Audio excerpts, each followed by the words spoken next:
প্রিয় ভিউয়ার্স, আসসালামু আলাইকুম। আশা করি সবাই ভালো আছেন এবং আল্লাহর অশেষ রহমতে আমিও ভালো আছি। তো আমাদেরকে অনেক দিন আগে একটা কমেন্ট করেছিল এক ভাই যে এই ফ্লোর টাইলস গুলি যে আমরা বসাই, তো এই যে যখন আমরা রাবার হাতুড় দিয়ে বাড়ি দেই টাইলসের উপরে, তো এই রাবার হাতুড় দিয়ে কিভাবে এই ফ্লোর টাইলসের উপরে বাড়ি দিতে হয়। তো অনেক সময় দেখা গেছে আমরা বাড়ি দিতে দিতে টাইলস এক কোণা ডেবে যায়, এক কোণা উঁচা যায়, হ্যাঁ। তো যারা নতুন টাইলসের কাজ শিখছে তাদের এই সমস্যাটি অনেক বেশিরভাগ সময় হয়ে থাকে। তো আমরা এই ভিডিওতে দেখাবো কিভাবে আপনারা এই ফ্লোর টাইলসটা বসালে একুরেট ভাবে বসাতে পারবেন, হ্যাঁ, কোনো সমস্যা হবে না। যারা নতুন আছেন অবশ্যই ভিডিওটি দেখবেন, তাহলে সম্পূর্ণ আইডিয়া পেয়ে যাবেন কিভাবে এই কাজটা করতে হয়। তো চলুন ভিডিওটি শুরু করা যাক।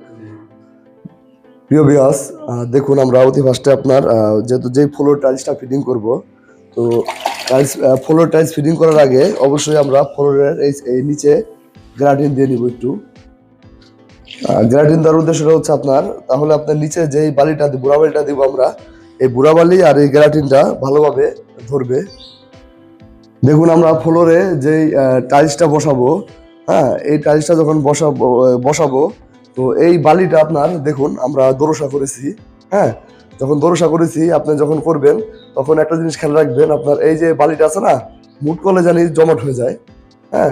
অনেক সময় আছে যে শুকনা বালি দিয়ে আমরা টাইলস ফিটিং করি, তখন এই বালিটি মানে ভালোভাবে জমে না। তো সেই ক্ষেত্রে আপনার কাজটা ভালো হবে না। অবশ্যই বালিটা দোরসা করে নেবেন। তো আমরা যাই হোক মূল টপিক আমরা চলে যাই। তো আমরা যেহেতু আজকের ভিডিও টপিকটা হচ্ছে আপনার যে কিভাবে এই টাইলসের উপরে আপনারা বাড়ি দিবেন।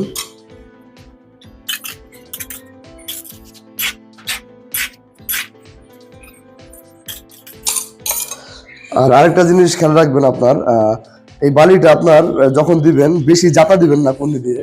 যদি জাতা দেন সেই ক্ষেত্রে দেখবেন অনেক সময় অনেক আতুরে বাড়ি দেওয়া লাগতেছে, কিন্তু আপনার টাইলসটা ভালোভাবে ডাবছে না।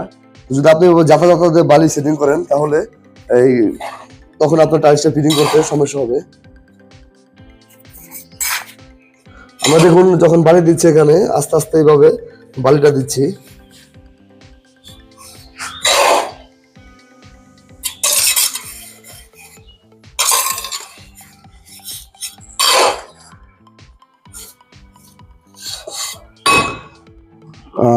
এই যে বাড়িটা যে আমরা সেটিং করেছি আপনার, আপনি ইচ্ছা করলে এইভাবে কোনি দিয়ে সেটিং করে নিতে পারেন। যদি আসলে নতুন যারা কাজ শিখতেছে তাদের এইভাবে করলে এক জায়গায় বালি বেশি এক জায়গায় কম হয়ে যাবে। তো সেই ক্ষেত্রে একটা কাঠের টুকরা ব্যবহার করতে পারেন, যে কোনো একটা পাট্টা, হ্যাঁ। এই পাট্টাটা আপনার এইভাবে আছে, এইভাবে আপনি পাট্টা মারতে পারেন। এইভাবে দেখুন আমরা এই যে মারতেছি, তো মারার পরে দেখা যাচ্ছে জায়গায় জায়গায় বালি লাগবে আরো কিছু, আমরা এই বালিটা দিয়ে নিব।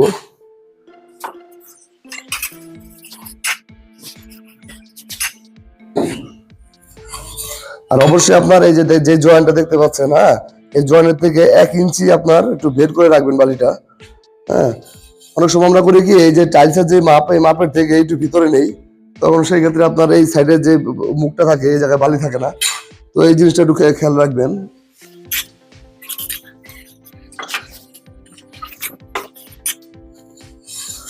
দেখুন আমরা বালিটাকে সেটিং করে নিয়েছি সুন্দরভাবে, হ্যাঁ। আপনার এই যে টাইলস আছে, টাইলসের মুখ দেখুন, এই টাইলসের মুখের সাথে এই বালিটাকে সমান আছে। তো এখন আমরা গ্রাটিন দিব।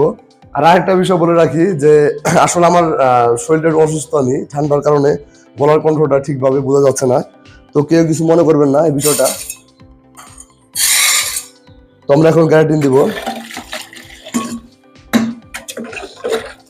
আর এই গ্রাটিনের পানিটার বিষয়টা হচ্ছে আপনার, এটা বেশি জানি ঘনও না হয়, বেশি জানি পাতলাও না হয়। যদি ঘন হয় সেই ক্ষেত্রে আপনার এই পানিটা ভিতরে যাবে না, হ্যাঁ, এই বাড়িটা পুরোপুরি ভিজবে না। আর যদি বেশি পাতলা হয় তখন আপনার এই যে যখন মারবেন তখন দেখবেন উপরে মানে আপনার এই ডেবে যাবে জায়গায় জায়গায়। তো অবশ্যই যখন পানিটা বানাবেন ওই নিয়মে বানাবেন, বেশি যেন ঘন না হয় পাতলা না হয়। এখন আমরা ভালোভাবে পানিটা দিয়ে নিচ্ছি এখানে।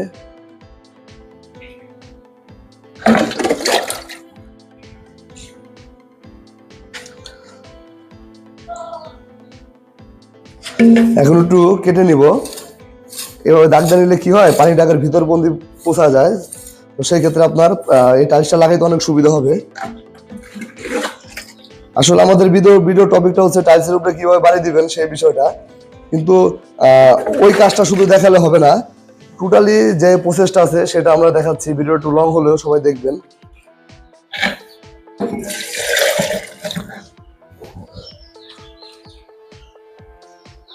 তো ভালোভাবে আমরা পানি দিয়ে নিলাম চারপাশে একবারে সুন্দর করে। আচ্ছা, আমরা এই টাইলসটা রাখবো, দেখুন এই যে কিভাবে ধরেছি আমি, ফলো করুন আমাকে। হ্যাঁ, এইভাবে রেখে এইভাবে আপনার এই কোনাটা ঠেকিয়ে দিবেন এইভাবে। হ্যাঁ, আর এই কোনা তো ঠেকে আছে, তখন আপনি ছেড়ে দিবেন এইভাবে। এখন আমাদের বাড়ি দিতে হবে টাইলসের উপরে। হ্যাঁ, একটা জিনিস খেয়াল রাখবেন, আমাদের দরকার কিন্তু টোটালি পুরো টাইলসটা আমরা একই মাপে লাগাবো। হ্যাঁ, অনেক সময় নতুন যারা আছে তারা করে কি এই কোণে এইভাবে বাড়ি দেয়, এই কোণে আস্তে আস্তে বাড়ি দেয়, আবার এই কোণে বাড়ি দেয়। এই কাজ করা যাবে না, আমাদের টোটালি মাঝখানে বাড়ি দিতে হবে। দেখুন, আমার এই পাঁচটা ডাবানো দরকার, আমি এই পাঁচটা বাড়ি দিলাম। আবার এই পাঁচটা বাড়ি দেওয়া দরকার, আমি এই পাঁচটা বাড়ি দিব, ডাবানো দরকার। এখন এই পাঁচটা ডাবানো দরকার, আমি এই পাঁচটা বাড়ি দিব। বাড়ি দিবেন আর খেয়াল রাখবেন, এখন এই পাঁচটা ডাবাতে হবে একটু। আমি কিন্তু যখন এই বাড়িটা দিচ্ছি, আমি কিন্তু শুধু কোনায় দিচ্ছি না, এই মাঝখানে দিচ্ছি। এখানে এখানে দিলে এখানে ডাববে, আপনি এখানে দিবেন এখানে ডাববে, এখানে দিবেন এখানে ডাববে। হ্যাঁ, আর অবশ্যই খেয়াল রাখবেন প্রত্যেকটা সাইডে যে বেশি আবার জানি না ডেবে যায়।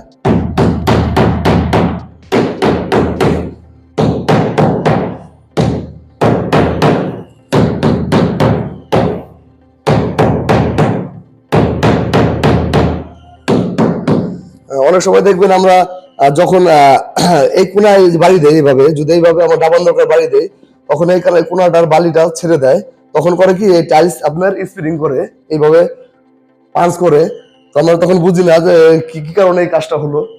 তো যাই হোক, দেখুন আমরা মোটামুটি আমরা বাড়ি দিচ্ছি আর আঙ্গুল দিয়ে এইভাবে দেখছি যে আসলে বেশি ডেবে গেল নাকি।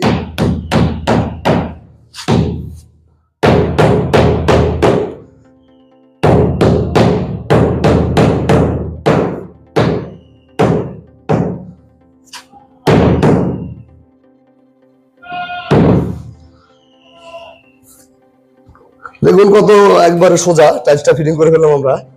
তো অনেকে আসলে ভাবে যে আসলে টাইলসের কামটা অনেক কঠিন, আসলে একেবারে সোজা যদি আপনি একটু মন দিয়ে চিন্তা করে ভেবে চিনতে যে ওস্তাদে কিভাবে কাজ করছে, যার সাথে কাজ করুন না কেন আপনি ওস্তাদে কিভাবে কাজ করছে একটু ফলো করতে পারেন, তাহলে আপনি অল্প দিনের ভিতরেই এই টাইলসের কাজটা শিখে ফেলতে পারবেন, কোনো সমস্যা নেই। তো দেখুন আমরা যে দেখালাম ফ্লোর টাইলসটা কিভাবে বাড়িতে লাগাবেন।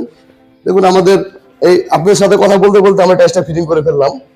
হ্যাঁ, তো যাই হোক, এই ছিল কাজের প্রসেস। আপনি এইভাবে সম্পূর্ণ এই যে আমাদের লাইনটা দেখতে পাচ্ছেন, আমরা এইভাবে টোটালি কাজটা এইভাবেই করবো আমরা। হ্যাঁ, তো আশা করি সবাই বুঝতে পেরেছেন। আর যদি বুঝতে সমস্যা হয় সেটা কমেন্ট করবেন আমাদের, আমরা সেই কমেন্টের উত্তর দেওয়ার চেষ্টা করব। আর আমাদের চ্যানেলের ভিডিওগুলি অনেক অভিজ্ঞ বাইরে দেখে, আর অনেক ভালো ভালো কমেন্ট করে, দেখতে খুব ভালো লাগে। আর তারা কমেন্ট অবশ্যই করবেন, এরকম কমেন্ট করবেন জানি আমার যদি কাজে ভুল হয়ে থাকে এখানে। হ্যাঁ, অন্য কেউ যদি আপনারা সেই কমেন্টটা পড়ে, নতুন যারা আছে তারা জানি কিছু শিখতে পারে, শিক্ষামূলক একটা কমেন্ট করে দিয়ে যাবেন, আপনাদের কাছে এতটুকু অনুরোধ। তো যাই হোক, আজকের মতন এই পর্যন্তই। সবাই ভালো থাকবেন, সুস্থ থাকবেন, সবাইকে খোদা হাফেজ।